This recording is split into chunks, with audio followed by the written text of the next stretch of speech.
সুপ্রভাত।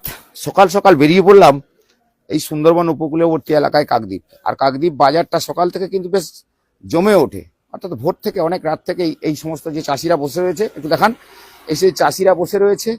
এই চাষিরা কিন্তু একেবারে রাত থেকে বেরিয়ে পড়ে। আর এই জায়গায় একটা ছোট্ট করে মার্কেট বসে, এদিকে দেখান, এই যে ছোট্ট করে একটা মার্কেট বসে, আর এখানেই সবজি কেনা বেচা। কিন্তু আজ সকাল থেকে, আজকে যেহেতু 4 মার্চ অর্থাৎ ইংরেজির 4 তারিখ, কিন্তু সকাল সকাল বেরিয়ে আমরা ওয়েদারটা দেখাতে চাইছিলাম। সকালবেলা এতটাই কুয়াশা পড়েছে, এই যে গাড়িগুলো আসছে দেখতে পাচ্ছেন, লাইট জ্বালিয়ে রয়েছে।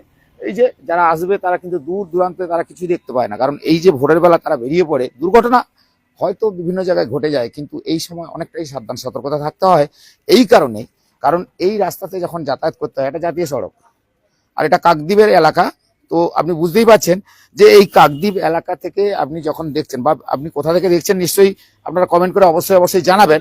তবে এটা দেখে বোঝা গেছে যে এই যে জাতীয় সড়ক, এখন যারা গাড়ি নিয়ে আসবে তারা কিন্তু লাইট জ্বালিয়ে যেতে হবে। এই যে গাড়িগুলো যাচ্ছে দেখতে পাচ্ছেন, এদের লাইট জ্বালিয়ে যেতে হবে, কারণ এতটা কুয়াশা পড়েছে সকাল থেকে। যেমন নৌপথে অনেকে যাতায়াত করেন, এই সুন্দরবন তো বিচ্ছিন্ন দ্বীপ, তো যেখানে নৌকোপথের ব্যবস্থা রয়েছে, সেক্ষেত্রে তাদের কিন্তু ওই নৌকোপথে যদি যেতে হয়, সকাল সকাল অনেকের কাজে যেতে হয়। যেমন সুন্দরবনের পাথর প্রতিমা যে দ্বীপগুলো রয়েছে, বিচ্ছিন্ন দ্বীপ রয়েছে, যেমন সাগর দ্বীপ, মৌসুমী দ্বীপ, ঘোড়ামারা আইল্যান্ড, বা বিভিন্ন জায়গা যেগুলো বিচ্ছিন্ন রয়েছে, মানে নদীর সঙ্গে নৌপথেই যাতায়াত করতে হয়।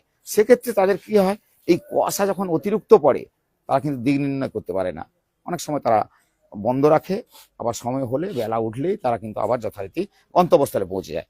তো সেক্ষেত্রে এই যে সকাল সকাল বেরিয়ে কেন এই ওয়েদার আপডেটটা দেখাচ্ছি আপনাদেরকে, কারণ এখানে আমি সকাল সকাল বেরিয়ে পড়লাম, তো একটু দেখাবো যে কুয়াশাটা এতটাই পড়েছে যে দূরে যে গাড়ি আসছে দেখতে পাচ্ছেন, দূরে গাড়িটা দেখা যাচ্ছে, ওই গাড়িটা আলো যদি না জ্বালিয়ে আসে, পরবর্তীতে এদিক দিয়ে যদি কোনো গাড়ি আসে, সে কিন্তু একে অপরকে দেখতে পাবে না। অর্থাৎ দিক নির্ণয় করার জন্য, অর্থাৎ সঠিক জায়গায় যাওয়ার জন্য তাকে কিন্তু ওইভাবেই আলো জ্বালিয়ে যেতে হবে।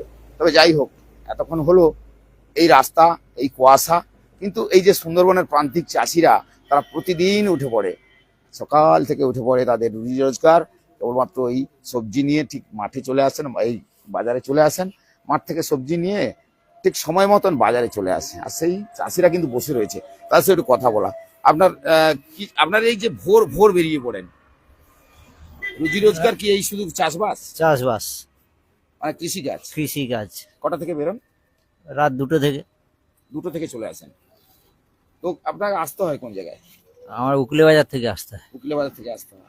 তো উকিলে বাজার থেকে আপনারা সরাসরি চলে আসেন? হ্যাঁ, সরাসরি। এই পাকার পোলেটা, কাকদ্বীপ কাকদ্বীপ পাকার পোল। এই বাজারটা বসে কখন থেকে?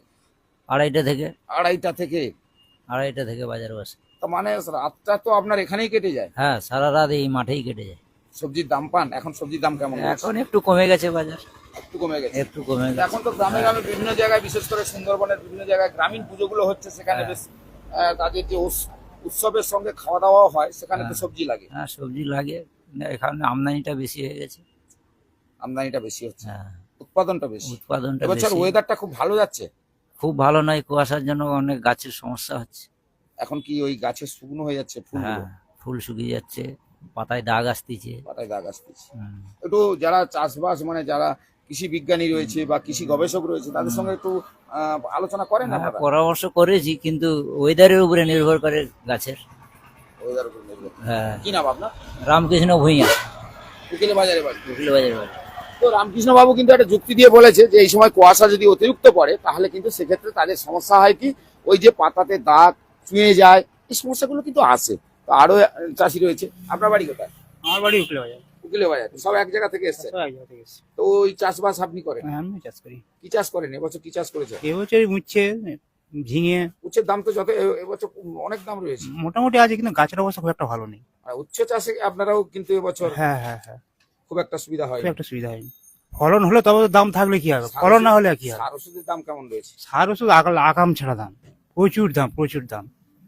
মানে চাষিরা কি করবে তাহলে আগামী দিনে? আগামী নিয়ে সেটাই তো চিন্তা, কি করবে? কাজ নেই তো? কাজ নেই, চাষ করেই খেতে হবে, কিন্তু প্রচুর দাম, সারের দাম। কি নাম আপনার? বিশ্বনাথ মন্ডল, উকিলে বাজারে বাড়ি। উকিলে বাজার। আপনার? আপনি কি রিক্সা চালান? তো রিক্সা নিয়ে এসছেন? সকাল সকাল তো আপনিও তো বেরিয়ে পড়েছেন। হ্যাঁ, বেরিয়ে পড়েছেন। তো যাই হোক, এই সকালবেলা আমরা বেরিয়েছিলাম, এই সরাসরি লাইভটা কেন দেখালাম আপনাদেরকে, সকালবেলা যখন এই রাস্তাতে যখন আপনাদের বেরোতে হয়, তো সকালবেলা এই দেখেছেন এত কুয়াশাতে কিন্তু এই যে লরিগুলো যেগুলো রয়েছে। আপনার বাড়ি কোথায়? আমার বাড়ি কামারহাট। কামারহাট। আপনি কি নিয়ে এসছেন? টমেটো নিয়ে এসেছি। টমেটো নিয়ে এসছেন?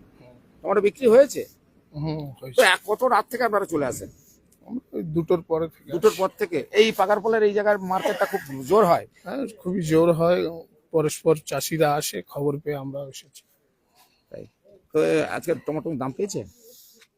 এখন দাম একটু কম আছে। এখন দাম কম আছে, মানে এবছর সবজির দাম যথারীতি কম রয়েছে নাকি? যথারীতি কম না, টমেটোর দাম এর আগেই ভালোই ছিল।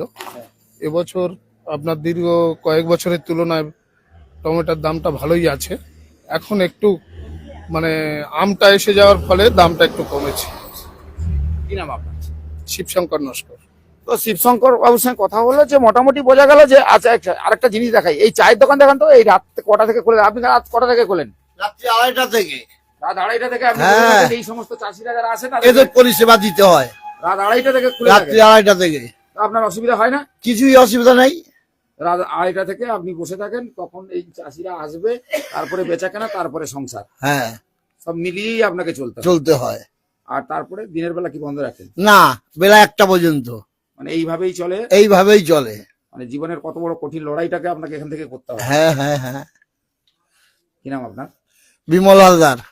তো বোঝা গেল চায়ের দোকান তিনি কিন্তু রাত থেকেই খুলে রাখেন, কারণ তাদের কাজ একটাই যে সকাল থেকে তারা যেহেতু চাষিরা যেহেতু রাত থেকে আসে, সেই চাষিদের সুবিধার্থে কিন্তু তারা সেইভাবেই কিন্তু ব্যবস্থা করে রাখে যে একটা চায়ের দোকান খোলা থাকলে কিছু খাওয়া দাওয়া, টিফিন, এগুলো কিন্তু করে। তো যাই হোক না কেন, এই কুয়াশার ভাবটা কিন্তু যত বেলা বাড়ছে অত এখনো কিন্তু কুয়াশা কিন্তু সেই যথারীতি রয়েছে, যেটা দেখালাম। সকালবেলা অনেকেই প্রাতঃ ভ্রমণে বেরিয়ে পড়েন।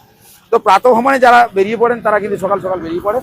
আর সবজির যেটা মার্কেট বসে দেখতেই পাচ্ছেন, ওই যে ছাউনিটা দেওয়া রয়েছে তার ওইদিকে কিন্তু সবজি মার্কেটটা, যেটা এতক্ষণ দেখিয়ে দিলাম। আপনারা সবাইকে এই ভিডিওটা নিশ্চয়ই দেখলেন, বুঝতে পারলেন। গ্রামীণ কৃষি শিল্প সমাচার পেজ কিন্তু সবসময় আপনারা যেমন ফলো করে রাখেন, আর আপনাদেরকে এই ভিডিওটা কেন আপনাদের দেখালাম, তার মানে আপনারা বুঝতেই পারলেন যে সকালবেলার ওয়েদার কেমন রয়েছে।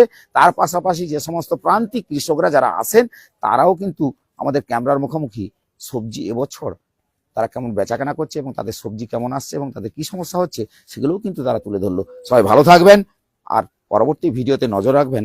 আবার কিছু নিয়ে এসে আপনাদেরকে দেখাবো যা আপনাদের ভালো লাগবে।